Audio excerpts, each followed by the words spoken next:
فلسطین کی آزادی کا مشن، یہودیوں کو قدم قدم پر دھول چٹانے والا، اکیلا ہی عالم کفر سے ٹکرانے کا حوصلہ رکھنے والا، پاک دھرتی کا ایک عظیم مجاہد، کفر پر لاوے کی طرح برسنے والے اس مجاہد کی طویل داستان سننے کے لیے چینل کو سبسکرائب کیجئے اور ویڈیو کو لائک کیجئے۔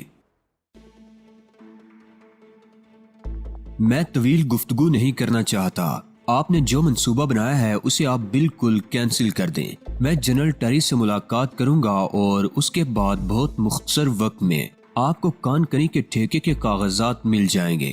اس سے زیادہ میں آپ سے اور کچھ نہیں کہنا چاہتا۔ اگر کسی طرح آپ کی پہنچ جنرل ٹیریس تک ہے تو پھر تو یہ کہنا چاہیے کہ ہمارے سارے مسائل حل ہو جائیں گے، لیکن بات کچھ ایسی ہے کہ آسانی سے ذہن اسے قبول نہیں کر رہا۔ بہرحال آپ جنرل ٹیری سے کب ملاقات کریں گے اور اس کا فیصلہ کتنے دن میں ہو جائے گا؟ جس قدر جلد ممکن ہو سکا، میں نے جواب دیا۔ ایک سوال میں کر سکتا ہوں؟ دوسرے آدمی نے میری طرف دیکھتے ہوئے کہا۔ جی فرمائیے۔ میں نے کہا، کل کی میٹنگ میں آپ نے یہ پیشکش نہیں کی تھی، کیا یہ ضروری تھا؟ ایک بات آپ لوگ بھی سن لیجئے کہ یہ سب کچھ میں جیولٹ کے لیے کر رہا ہوں۔ نہ مجھے اس سلسلے میں آپ سے کوئی معاوضہ درکار ہے اور نہ میں آپ پر احسان کر رہا ہوں۔ جیولٹ سے میرا گہرا تعلق ہے اور میں کسی قیمت پر یہ نہیں پسند کروں گا کہ جیولٹ کی زندگی جنرل کیرانو کے ہاتھوں تباہ ہو جائے۔ آپ لوگ مجھ سے معاہدہ کریں گے کہ جیولٹ کے ساتھ آپ نے جو کچھ کیا ہے، کان کنی کا ٹھیکہ ملنے کے ساتھ ہی آپ اس کا ازالہ کر دیں گے۔ اس کے اہل خاندان کو اسی جگہ گوٹے ہل میں اس کے حوالے کرنا ہوگا آپ کو، اور اس کے بعد آپ اسے اس آرگنائزیشن سے آزاد کر دیں گے۔ میں جیولٹ کو لے کر یہاں سے چلا جاؤں گا اور جہاں بھی مناسب سمجھوں گا زندگی بسر کروں گا، لیکن اگر آپ لوگوں نے بدعہدی کی اور اس معاہدے کی تکمیل نہیں کی تو اس بات کو ذہن میں رکھیے کہ کان کنی کا وہ ٹھیکہ نہ صرف کینسل ہو سکتا ہے بلکہ اس کے ساتھ ہی گوٹے ہل میں آپ کے لیے مصیبتوں کا طوفان آ جائے گا۔ جیولٹ کے سپرد جو کام کیا گیا تھا وہ بس اتنا ہی تھا، اور چونکہ آپ اس کے لیے کام کر رہے ہیں اس لیے ہم اس معاہدے کے پابند رہیں گے جو جیولٹ سے کیا گیا ہے۔ تو پھر ٹھیک ہے، آپ لوگ بالکل مطمئن رہیں۔ میں کل تک جنرل ٹیری سے رابطہ قائم کر لوں گا۔ اس دوران جیولٹ آپ کے پاس میری امانت کے طور پر رہے گی اور میں جب بھی چاہوں گا اسے طلب کر سکوں گا۔ بالکل ٹھیک ہے مسٹر علی، لیکن کیا آپ خود جا کر جنرل ٹیری سے ملیں گے؟ ہاں، بہت بہتر۔ ہمارا ایک نمائندہ وہاں موجود ہے، اسے آپ کے بارے میں مکمل اطلاعات دے دی جائیں گی۔ وہ آپ سے ملاقات کرے گا اور تمام صورتحال سے ہمیں آگاہ کرتا رہے گا۔ آپ بھی اس سے مل سکتے ہیں، لیکن پلیز ہمارے آدمی کی حیثیت کا خاص طور سے خیال رکھیے۔ اگر مس جیولٹ کو آپ نے اپنی امانت کے طور پر ہمارے سپرد کیا ہے تو پھر ہمارا راز بھی ہماری امانت ہے آپ کے پاس۔ مسٹر جیمز مورے وہاں ہمارے نمائندے ہیں اور جنرل ٹیریس کے ایک خصوصی مشیر کی حیثیت سے کام کر رہے ہیں۔ اسی کے محل میں وہ آپ سے ملاقات کریں گے۔ آپ انہیں تمام صورتحال سے آگاہ رکھیے گا۔ ٹھیک ہے، مجھے اس پر کوئی اعتراض نہیں ہے، میں نے جواب دیا۔ ویسے مسٹر علی، اگر آپ نے ہمارا یہ کام کر دیا تو آرگنائزیشن ذاتی طور پر بھی آپ کی شکر گزار ہوگی۔ ہمارے لیے یہ بڑی اہمیت رکھتا ہے۔ بس اس سے زیادہ مجھے کچھ اور نہیں کہنا تھا، میں نے جواب دیا اور اٹھ کھڑا ہوا۔ اسی سرخ مرسیڈیز سے ہمیں واپس ہوٹل پہنچا دیا گیا۔ جیولٹ کے چہرے پر بے پناہ مسرتیں کھلی ہوئی تھی۔ اس نے متعجبانہ انداز میں کہا، علی، یہ سب کچھ میری توقع کے خلاف ہے۔ تم یہ بتاؤ، میری غیر موجودگی میں ان لوگوں کے ساتھ مطمئن رہو گی؟ ہاں بالکل، تم نے میرا مان بڑھا دیا ہے، بہت بڑی حیثیت دے دی ہے مجھے۔ اب یہ لوگ میرے ساتھ کوئی بدسلوکی نہیں کر سکیں گے۔ میں نے پھر اس موضوع پر جیولٹ سے زیادہ گفتگو نہیں کی تھی۔ جیولٹ ہی کے ذریعے میں نے ان لوگوں کو ایک بار پھر پیغام بھجوایا کہ مجھے گوٹے ہل کے دارالحکومت پہنچانے کا بندوبست کر دیا جائے۔ وہی سرخ مرسیڈیز میرے لیے بھیج دی گئی تھی۔ میں نے ہوٹل میں جیولٹ کو خدا حافظ کہا اور اس کے بعد مرسیڈیز میں بیٹھ کر چل دیا۔ ڈرائیور خاموشی سے کار ڈرائیو کر رہا تھا۔ کافی طویل سفر تھا اور اب میں اپنے مشن کے بارے میں سوچ رہا تھا۔ پہلے کسی سلسلے میں کام کرتے ہوئے میرے دل میں یہ تصور رہتا تھا کہ یہ کام میں تنظیم کے مفادات کے لیے کر رہا ہوں۔ بڑا عزم، بڑا حوصلہ ہوتا تھا، لیکن اس بار یہ سب کچھ میں تنظیم کے لیے نہیں کر رہا تھا بلکہ میرے ذہن میں تہذیب تھی۔ پتہ نہیں بیچاری کس سال میں ہوگی۔ گوٹے ہل کے خوبصورت مناظر میری نگاہوں کے سامنے سے گزرتے رہے۔ سفر کافی طویل تھا۔ میں جنرل ٹیریس کے بارے میں سوچ رہا تھا۔ اس کی شخصیت کو اچھی طرح پہچانتا تھا۔ مجھے علم تھا کہ مجھے اچانک دیکھ کر وہ کتنا مسرور ہوگا۔ ایک طویل سفر کے بعد مرسیڈیز گوٹے ہل کے دارالحکومت میں داخل ہو گئی اور میں نے ڈرائیور سے شاہی محل کی طرف چلنے کے لیے کہا۔ شاہی محل کی آن بان حسب سابق تھی، کوئی تبدیلی نہیں ہوئی تھی۔ مجھے محل کے دروازے پر اتار دیا گیا۔ ڈرائیور نے مجھ سے پوچھا کہ اس کے لیے کیا حکم ہے۔ میں نے اسے جواب دیا کہ اب وہ واپس جا سکتا ہے، باقی معاملات میں خود ہی دیکھ لوں گا۔ ایک بہت خوبصورت ہال نما کمرے میں شاہی محل سے متعلق امور کی انجام دہی کی جاتی تھی۔ اسے ریسیپشن بھی کہا جا سکتا تھا۔ کئی سیاہ فام مرد اور چند لڑکیاں وہاں اپنے اپنے کاموں میں مصروف تھے۔ میں مہمانوں کی گیلری میں جا بیٹھا اور میں نے اپنا نام لکھ کر اندر بھجوا دیا۔ تقریباً 5 منٹ کے بعد مجھے طلب کر لیا گیا۔ جس شخصیت کے سامنے میں پہنچا تھا وہ ایک پروقار قسم کی تقریباً 30-32 سالہ عورت تھی۔ سیاہ فام ہونے کے باوجود اس کا چہرہ دلکش تھا۔ اس نے ایک خلیق مسکراہٹ کے ساتھ میرا استقبال کیا اور مجھے بیٹھنے کی پیشکش کی۔ جی فرمائیے، میں آپ کی کیا خدمت کر سکتی ہوں؟ میں جنرل ٹیری سے ملاقات کرنے کا خواہش مند ہوں، میں نے جواب دیا اور سیاہ فام عورت چونک کر مجھے دیکھنے لگی۔ شاید کوئی بھی براہ راست ٹیری سے اس طرح ملاقات نہ کر پاتا ہو۔ پھر اس نے نرم لہجے میں کہا، شاید آپ غیر ملکی ہیں، یہی اندازہ ہوتا ہے مجھے۔ جنرل ٹیریس اس وقت دورے پر ہے اور ایک نزدیکی ریاست گئے ہوئے ہیں۔ 3 دن سے قبل ان کی واپسی ممکن نہیں ہے۔ آپ کا یہ پیغام۔ 1 منٹ میڈم، 1 منٹ، میں نے کہا اور وہ رک گئی۔ جی فرمائیے، کیا میڈم براؤن بھی موجود نہیں ہے؟ میری مراد کیتھی براؤن سے ہے۔ جی ہاں، وہ تو موجود ہیں، لیکن کیا… وہ کچھ کہتے کہتے ہچکچا کر رہ گئی۔ اگر آپ کسی ذریعے سے میڈم کیتھی براؤن سے رابطہ قائم کر سکیں تو میں ان سے بات کرنا چاہوں گا۔ ایک سوال کرنے کی جسارت کر سکتی ہوں؟ وہ بولی۔ ضرور، کیوں نہیں؟ میں نے فراخ دلی سے کہا۔ کیا آپ کا جنرل سے براہ راست کوئی تعلق ہے؟ جنرل مجھے اپنے دوستوں میں شمار کرتے ہیں، میں نے جواب دیا۔ تب میں میڈم سے ابھی رابطہ قائم کر کے آپ کے لیے ہدایت لے لیتی ہوں، اس نے کہا اور پھر وہ وہاں سے اٹھ کر دوسری میز پر پہنچ گئی جہاں انٹر کام رکھا ہوا تھا۔ اس نے چند لمحے انٹر کام پر مختلف جگہوں سے رابطہ قائم کیا اور پھر شاید اس کا رابطہ کیتھی براؤن کے کمرے سے ہو گیا۔ میں بھی اٹھ کر اس کے قریب جا کھڑا ہوا تھا۔ اس نے ایک نگاہ مجھے دیکھا اور انتظار کرتی رہی۔ غالباً کیتھی براؤن فوراً ہی ریسیور تک نہیں آئی تھی۔ معافی چاہتی ہوں میڈم، اچانک وہ چونک چونک کر بولی۔ ایک صاحب یہاں آئے ہیں، انہوں نے پہلے جنرل سے ملاقات کی خواہش ظاہر کی تھی اور جب میں نے انہیں بتایا کہ جنرل دورے پر ہیں تو انہوں نے آپ کا نام لیا۔ وہ آپ سے ملنا چاہتے ہیں۔ دوسری طرف سے نامعلوم کیا کہا گیا۔ جواب میں وہ پھر بولی، وہ میرے پاس موجود ہیں، اگر پسند فرمائیں تو ان سے گفتگو کر لیں۔ ایک لمحے بعد انٹر کام کا ریسیور میرے ہاتھ میں تھا۔ میں نے ماؤتھ پیس میں کہا، ہیلو میڈم کیتھی براؤن۔ ہیلو، میں آپ کو پہچان نہیں سکی جناب۔ دوسری طرف سے کہا گیا، میرا نام علی یار خان ہے، شاید آپ کے ذہن کے کسی خانے میں محفوظ ہو۔ کیا؟ کیتھی براؤن کی آواز چونکی ہوئی تھی۔ جی ہاں، علی یار خان، بیروت سے آیا ہوں۔ علی کیا؟ شاید حیرت کی زیادتی نے اسے ہکلانے پر مجبور کر دیا تھا۔ جی ہاں، میں علی ہوں، علی یار خان، میں نے بدستور سنجیدہ لہجے میں کہا۔ میرے خدا۔ ایک لمحے کے لیے لائن بے جان ہو گئی، پھر اس نے کہا کہ میں ریسیور اسی عورت کو دے دوں۔ یس میڈم، جی بہتر، بالکل، آپ فکر نہ کریں۔ پھر اس نے بڑے گھبرائے ہوئے انداز میں ریسیور دوبارہ میرے حوالے کر دیا۔ ہیلو علی، ہیلو، جی میڈم کیتھی براؤن، فوراً آ جاؤ پلیز، فوراً آ جاؤ۔ اس تصور نے مجھے پاگل کر دیا ہے کہ تم آئے ہو۔ میں اب کوئی بات نہیں کروں گی علی، فوراً آ جاؤ پلیز، فوراً آ جاؤ۔ کیتھی براؤن کے لہجے میں بڑا جوش تھا جسے ریسیپشنسٹ نے بھی محسوس کر لیا تھا۔ بہرطور اسے ہدایات بھی مل چکی تھی۔ وہ فوراً ہی انٹر کام بند کر کے دوڑ گئی۔ ایک خوبصورت گاڑی مجھے لے کر چل پڑی۔ حالانکہ چند ہی قدم کا فاصلہ تھا لیکن مجھے کار میں بٹھا کر کیتھی براؤن کی رہائش گاہ تک پہنچایا گیا۔